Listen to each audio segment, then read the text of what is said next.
ಇದು ತಣಿಸಂದ್ರದ ಕಥೆಯಾದ್ರೆ ಈ ಕಡೆ ಕೋಗಿಲು ಗ್ರಾಮದಲ್ಲಿ ಮನೆ ಕಳ್ಕೊಂಡವರಿಗೆ ಎಷ್ಟು ಜನರಿಗೆ ಫ್ಲಾಟ್ ಕೊಡುತ್ತೆ ಈ ಸರ್ಕಾರ? ಈ ಪ್ರಶ್ನೆಗೆ ಉತ್ತರ ಈಗ ಸಿಗ್ತಾ ಇದೆ. ಸ್ವತಃ ಸಚಿವ ಜಮೀರ್ ಅಹಮದ್ ಖಾನ್ ಮಾತನಾಡಿದ್ದಾರೆ. ಫ್ಲಾಟ್ ಕೊಡೋದು ಖಚಿತ ಆಗಿದೆ, ಎಷ್ಟು ಜನರಿಗೆ ಅನ್ನೋದಕ್ಕೂ ಕೂಡ ಈಗ ಉತ್ತರ ಸಿಕ್ಕಿದೆ. 26 ಕುಟುಂಬಗಳಿಗೆ ಫ್ಲಾಟ್ ಕೊಡ್ತೀವಿ. 26 ಅರ್ಹ ಕುಟುಂಬಗಳನ್ನು ಸರ್ಕಾರ ಗುರುತಿಸಿದೆ.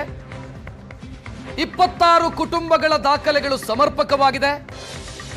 ಮನೆ ಕಳೆದುಕೊಂಡ ಹೊರ ರಾಜ್ಯದ ನಿವಾಸಿಗಳಿಗೆ ಮನೆ ಕೊಡೋದಕ್ಕೆ ಸಾಧ್ಯ ಇಲ್ಲ ಅಂತ ಜಮೀರ್ ಅಹಮದ್ ಖಾನ್ ಸ್ಪಷ್ಟಪಡಿಸಿದ್ದಾರೆ. 200ಕ್ಕೂ ಅಧಿಕ ಅರ್ಜಿಗಳು ಸಲ್ಲಿಕೆಯಾಗಿತ್ತು, ಬಟ್ 26 ಮಾತ್ರ ಅರ್ಹ ಅನ್ನೋದು ಜಮೀರ್ ಅವರ ಪ್ರತಿಕ್ರಿಯೆ. ಕೃಷ್ಣ ಬೈರೇಗೌಡರು ಫೋನ್ ಮಾಡಿದ್ರು, ಈ ತರ ಡಾಕ್ಯುಮೆಂಟ್ ವೆರಿಫಿಕೇಶನ್ 26 ಜನಕ್ಕೆ ಆಗಿದೆ ಅಂತ. 26 ಜನಕ್ಕೆ ಇವತ್ತೇನೋ ಮನೆ ಕೊಡಬಹುದು. 26 ಜನಕ್ಕೆ ಏನಕ್ಕಂದ್ರೆ ಡಾಕ್ಯುಮೆಂಟ್ ವೆರಿಫಿಕೇಶನ್ ಆಗಿ ಟೋಟಲ್ 261 ಮನೆಯಲ್ಲಿ 161 ಮನೆಗಳು ಡೆಮಾಲಿಷ್ ಆಗಿದೆ. ಅಪ್ಲಿಕೇಶನ್ಗಳು ಜಾಸ್ತಿ ಬಂದಿದೆ. ಅಪ್ಲಿಕೇಶನ್ ಹಾಕೋರಿಗೆಲ್ಲ ಮನೆ ಕೊಡಕ್ ಆಗಲ್ಲ. ಯಾರು ಡೆಮಾಲಿಷ್ ಮಾಡಿದ್ದಾರೆ ಅವ್ರಿಗೆ ಕನ್ಸಿಡರ್ ಮಾಡಬೇಕಂತ ತೀರ್ಮಾನ ಮಾಡಿದ್ದಾರೆ ಮನೆ ಮುಖ್ಯಮಂತ್ರಿಗಳು.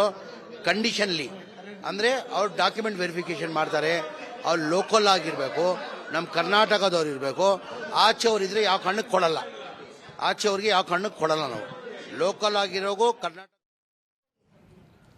ಇನ್ನು ಕೋಗಿಲು ಲೇಔಟ್ ಅಲ್ಲಿ ಹೊರ ರಾಜ್ಯದವರಿಗೆ ಮತ್ತು ಅನ್ಯ ಭಾಷಿಕರಿಗೆ ಸರ್ಕಾರ ಫ್ಲಾಟ್ ಕೊಡೋದಕ್ಕೆ ಹೊರಟಿದೆ ಅಂತ ಬಿಜೆಪಿ ನಾಯಕರು ಆರೋಪಿಸಿದ್ರು. ಈಗ ರಾಜ್ಯ ಸರ್ಕಾರ ಅವರಿಗೆ ತಿರುಗೇಟು ಕೊಡೋದಕ್ಕೆ ಮುಂದಾಗಿದೆ. ಬಿಜೆಪಿ ನಾಯಕರು ಬಾಂಗ್ಲಾದೇಶಿಗರಿದ್ದಾರೆ ಎನ್ನುವಂತ ಆರೋಪಕ್ಕೆ ಸಂಬಂಧಿಸಿದಂತೆ ಈ ಲ್ಯಾಂಗ್ವೇಜ್ ಸರ್ವೆಯನ್ನು ಮಾಡಿದ್ದಾರೆ.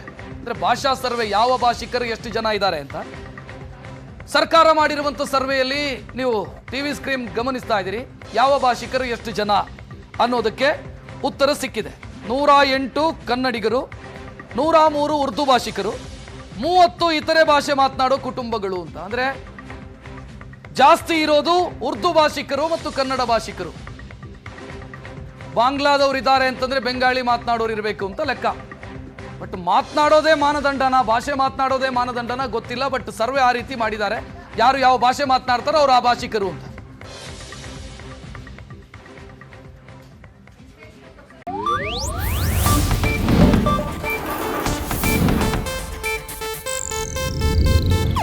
ಇದು ಏಷ್ಯಾನೆಟ್ ನ್ಯೂಸ್ ನೆಟ್ವರ್ಕ್ ಪ್ರಸ್ತುತಿ.